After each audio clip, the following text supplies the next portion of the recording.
Today I'm gonna do a valve adjustment on Yamaha YZF-R6, and I measured the clearance. The intake side has some clearance and the exhaust doesn't have clearance at all.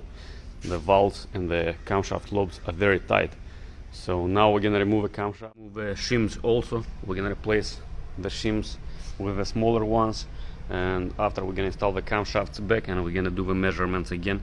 So we'll have a reference point, and also we're gonna replace the timing chain. These are the clearance specifications for Yamaha YZF-R6 from 2007. The intake side between 0.12 0.19 millimeters and the exhaust side between 0.16 0.23 millimeters.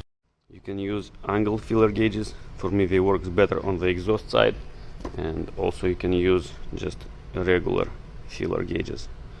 So now we're gonna set the third cylinder in the top dead center and we'll start measuring the clearance. To make sure the third cylinder is in the top dead center, check this timing mark on the sprocket. It should be aligned with the timing mark on the crankcase. There is also a timing mark on the intake camshaft and another timing mark on the exhaust camshaft. Timing mark should be aligned with this edge of the engine, and the same on another side. On the exhaust camshaft there is also a timing mark and should be aligned with this line. When the first cylinder is in the top dead center at compression stroke, you should insert the filler gauge between the camshaft lobe and the valve lifter. As you can see, this one fits, so we can go with the bigger one. It fits in both of them.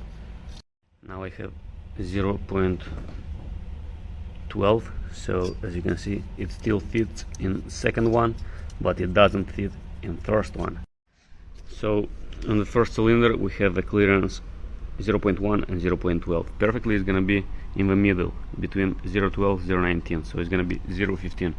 So we need to do here, we need to do a shim smaller on 0.03, and here the shim should be smaller on 0.05 millimeters.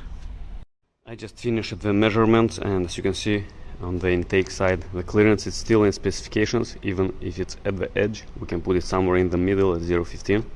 But on the exhaust side we don't have any clearance at all, so probably we'll need to install the shims twice because we don't have any reference point. So probably right now the clearance it's negative, so we can start replacing the shims. Now we're gonna remove the chain tensioner to loosen the timing chain, and after we're gonna remove the camshafts.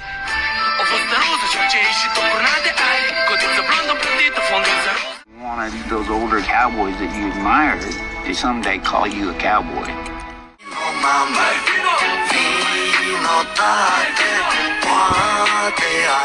Лежим на полу, ищем созвездия, играют на всю наши любимые песни. Мы против пыльту, на паузе весь мир.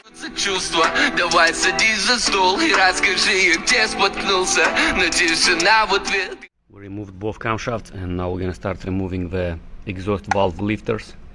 Use a magnet and be careful because inside is the shim you need. There is a mark on it, so now we're gonna start replacing the shims.